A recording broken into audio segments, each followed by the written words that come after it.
Baik, bismillahirrahmanirrahim. Assalamualaikum. Bertemu kembali dengan saya Rumenas Prasetyo, masih dalam rangkaian video tutorial di channel Kawan Excel. Kita balik lagi bicarain kalender table ya teman-teman ya. Jika pada tutorial sebelumnya saya sudah membuat satu lagi ya video tutorial mengenai kalender table di Power BI, sekarang kita akan bahas ini di Excel. Apakah kita memerlukan kalender table juga di Excel? Jawabannya adalah ya, karena di Excel sekarang ada fasilitas yang namanya Power Pivot.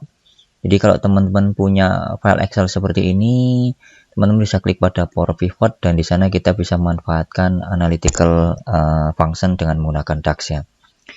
Jadi buat teman-teman yang belum bisa memunculkan jendela Power Pivot, teman-teman klik pada tab Developer, kemudian klik pada Excel Add-in kalau nggak salah. Com Add-in kalau nggak salah ya.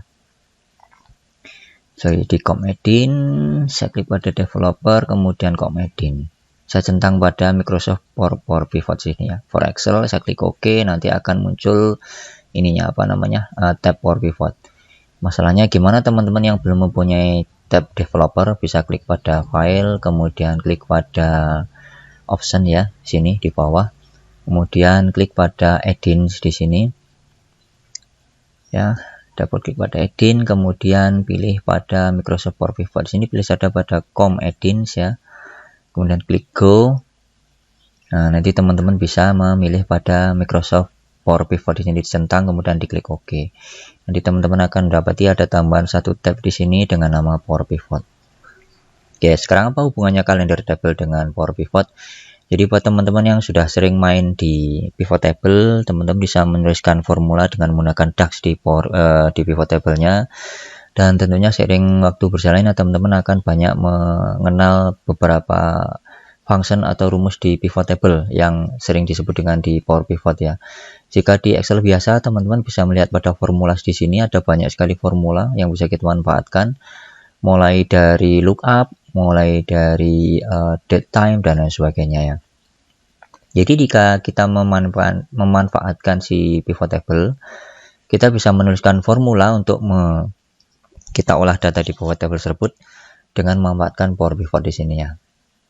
Oke, sekarang arahnya balik lagi ke kalender table itu untuk apa ya. Jadi saat kita buka di alamat atau di webnya Microsoft ya, jika teman-teman pergi ke Time Intelligence Function ya, di sini teman-teman akan mendapati banyak sekali function yang bisa kita manfaatkan. Misalnya closing balance month, date add, dates between, dates in period, dan lain sebagainya ya. Mungkin ada beberapa teman di Excel yang sudah mengenal date add dan dates between ya.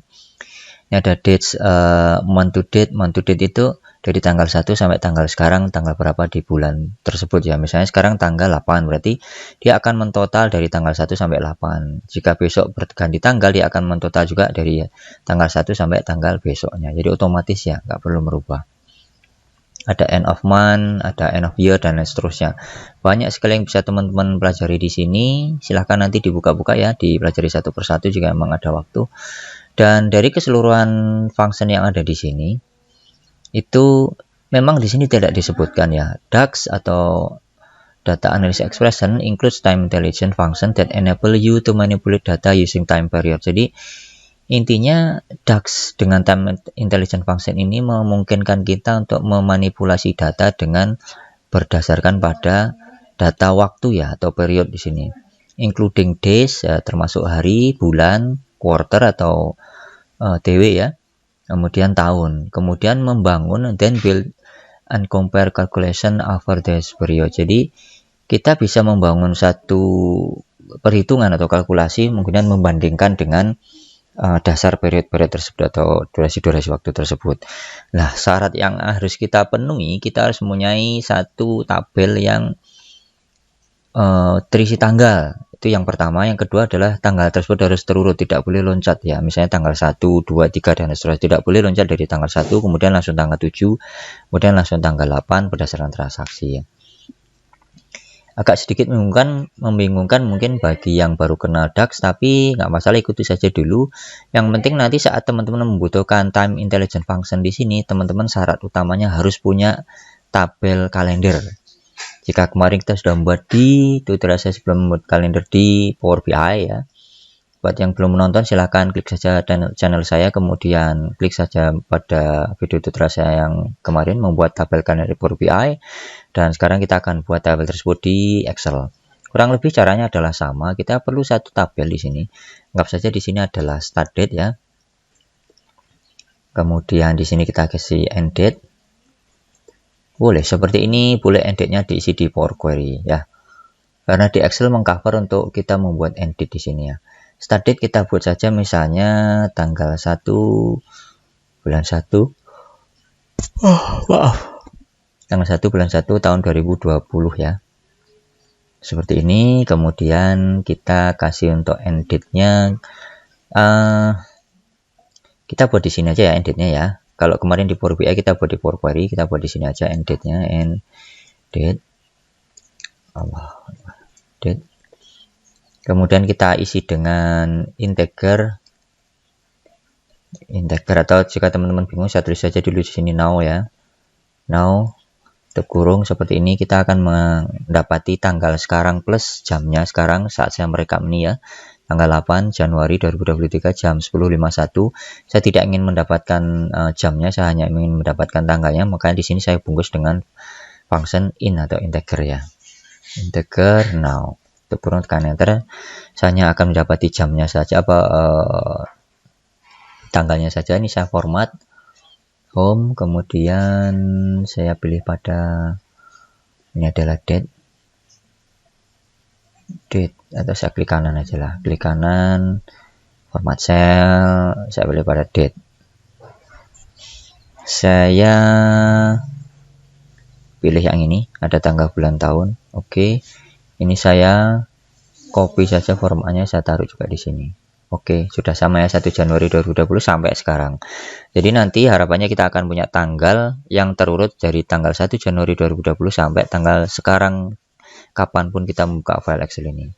Jadi ini kita harus format dulu sebagai tabel seperti ini. Blok, klik dan blok seperti ini, kemudian klik pada home, klik pada format as table, kemudian klik pada salah satu tabel di sini. Bebas saja milih yang mana. Saya pilih yang ini.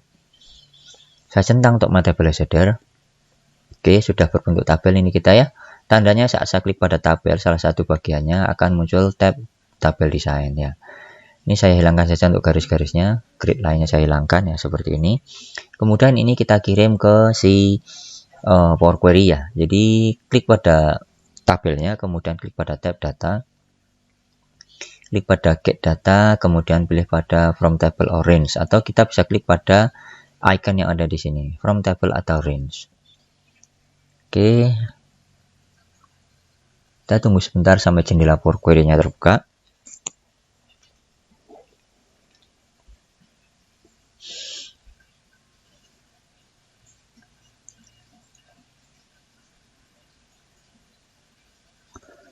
Oke, kita sudah mendapati tabel kita. Ini saya hapus saja untuk change type-nya. Saya klik keseluruhan seperti ini, klik dan blok, kemudian saya pilih pada date type-nya adalah date ya, seperti ini. Kemudian saya tambahkan satu kolom ya, sama seperti di Power BI, langkahnya add column, kemudian custom column, sama seperti yang saya jelaskan di Power BI. Sebentar ya. Saat kita menuliskan di sini curly bracket atau kurung kurawal 1, kemudian dot 100, maka hasilnya adalah 1 sampai 100. Saya klik OK. Hasilnya adalah list. Saat saya klik pada listnya di sini, hasilnya adalah angka 1 sampai 100 ya. 1, 2, 3 seterusnya sampai 100 di sini. Ya. Jadi kita akan manfaatkan list di sini ya. Kita back di sini, add custom, saya klik pada tombol gear-nya, ini saya kecilkan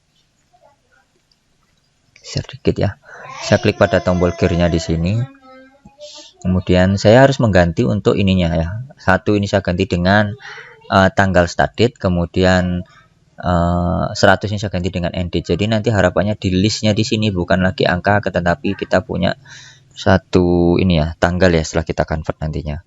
Oke, kita ganti saja dulu untuk satu di sini. Saya ganti dengan number ya, number dot from, buka kurung, saya pilih pada start date seperti ini, tutup kurung. Kemudian yang ini juga sama, yang 100 saya ganti dengan number dot from buka kurung, kemudian adalah end date. Tutup kurung, saya klik OK. Kita akan tetap punya list. Oh, number dot from bukan form ya. Number dot from. Ini saya klik lagi. Saya benerin lagi. Number dot from. Ini bukan form tapi from. Kurung kurawal. Ini loh yang keliru. From. Ini ya. Klik OK. Oke, kita sudah punya list. Kita lihat hasilnya masih angka karena memang list hanya bisa mengenerate angka. Gak apa-apa, ini kita hapus saja. Klik edit, kemudian start date kita klik juga dengan menekan tombol shift, kemudian klik kanan. Saya pilih pada remove column. Ini saya klik pada tombol expand di sini. Klik expand. Saya pilih pada expand to new rows. Jadi saya mempunyai angka-angka dengan baris yang baru. Kemudian saya pilih pada tab home kalau nggak salah home. Kemudian pilih pada data type di sini dari any saya ganti dengan date. Oke, kita sudah mempunyai date atau tanggal yang kita butuhkan dari tanggal 1 Januari 2020 sampai kita sortir lagi ya di sini ya. Klik kemudian pilih pada descending, hasil akhirnya adalah tanggal 1 bulan 8 tanggal 8 bulan 1 tahun 2023. Oke ya, sudah bisa, kita tinggal close and load. Close and load tuh saya pilih pada create only connection karena saya nggak ingin nanti tanggalnya tampil di sini. Saya klik pada only create connection di sini, saya nggak tambah di data model nanti aja ya, saya klik OK. Jadi saya sudah punya satu tabel yang ada di koneksi atau di memorinya yang berisi tanggal 1 Januari 2020 sampai tanggal 8 bulan 1 tahun 2023. Ya, jadi dengan sudah mempunyai ini, kita bisa memainkan data tabel kalender di sini dengan Power Pivot.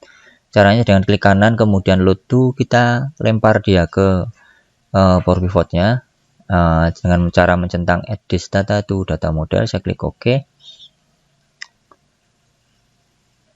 Bentar, kita tunggu sebentar. Oke, sudah selesai. Kita buktikan dengan cara mengklik pada Power Pivot. Buka jendela Power Pivot dengan cara mengklik tombol Manage. Nah, ini tabel kita sudah masuk di sini. Cuman ada salah satu langkah yang harus kita ambil lagi saat kita mainkan Power Pivot di Excel. Jadi, teman-teman harus mengklik pada tab Advance kalau nggak salah ya. Desain. Kemudian kita klik pada Mark as Table di sini ya. Mark as date table, ini harus kita klik.